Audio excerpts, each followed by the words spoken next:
Alright, today I'm going to work on the moccasins again.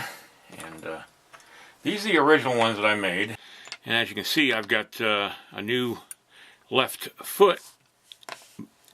So I'm going to go ahead and do the right foot now. And I've expanded the size of the moccasins.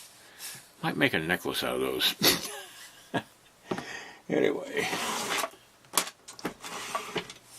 So I'm going to go ahead and get started on the next moccasin.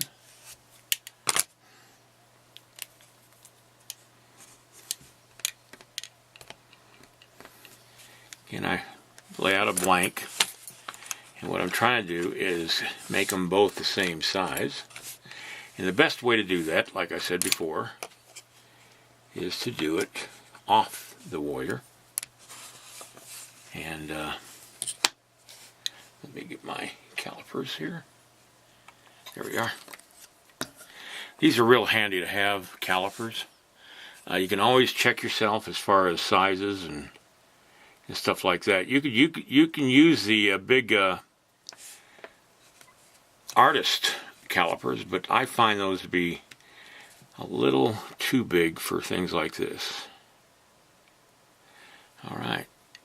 Now I'll put, like I said last time, I'll put a leg back on it, just a temporary leg in position, so that I've got something to work around. And let's get busy.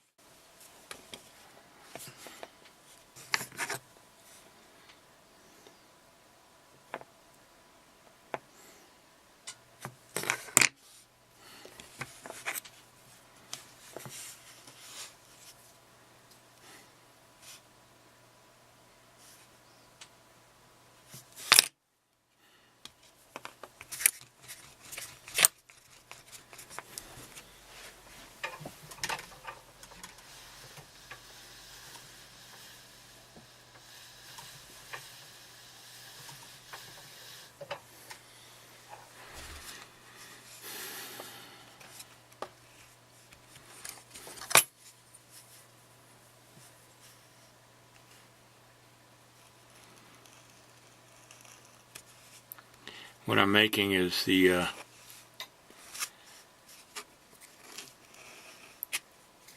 top of the moccasin's opening where the foot goes in, kind of like a collar.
Now I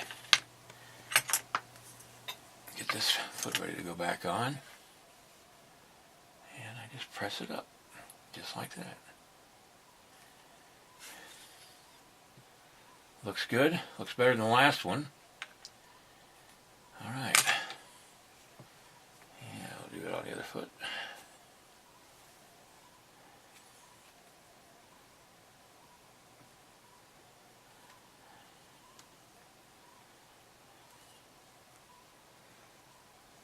Okay. Now I got both feet exactly the same size. Alright.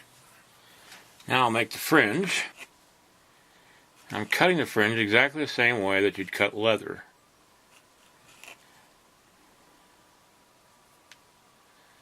Very delicate work, as you can imagine. But you don't want to have it too loose out there, because it still has to be cast.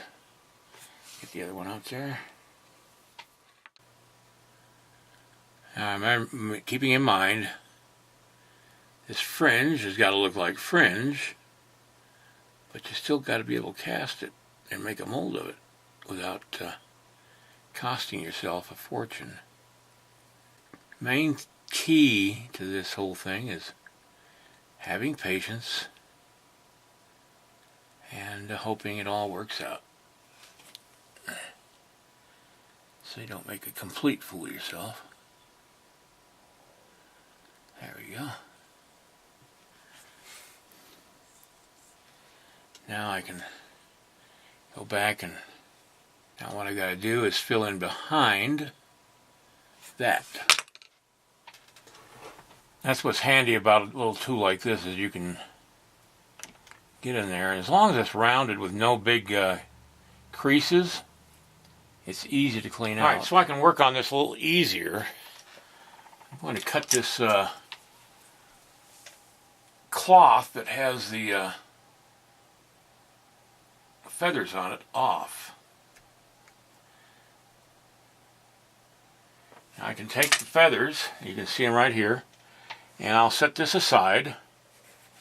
They're going to have to cut that off anyway. I just figured that'd be a lot easier to make a mold of that separate from this. And that allows me to get in here and work on his clothing without disturbing those feathers. Now I'm going to do the same thing on the clothing here as I did on the other one, where I have that long stretched piece of leather coming from where it ties onto the leg of the, or the waistband of the, or the belt I should say, of the warrior. What I want is a piece of loose cloth from the, or the leather from the legging, sort of bulbed out right in front of his leg, because he's sitting on the horse and it would cause the leather to, well, it just would cause it to react to his leg being on the horse. Alright, now get the knife and cut it off where the legging would come up to, right there. I want to make the top of the legging, which would be the top of the skin that's wrapping his leg.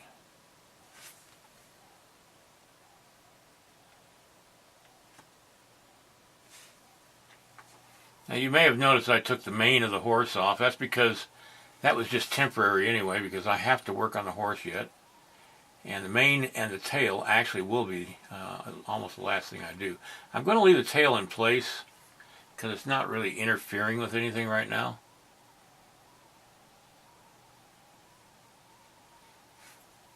Now you see how I outlined his leg a little bit and dug in? That's, again, fooling the eye into thinking that there's a leg underneath this clothing. And you can almost see it beneath the clothing. Illusion, again.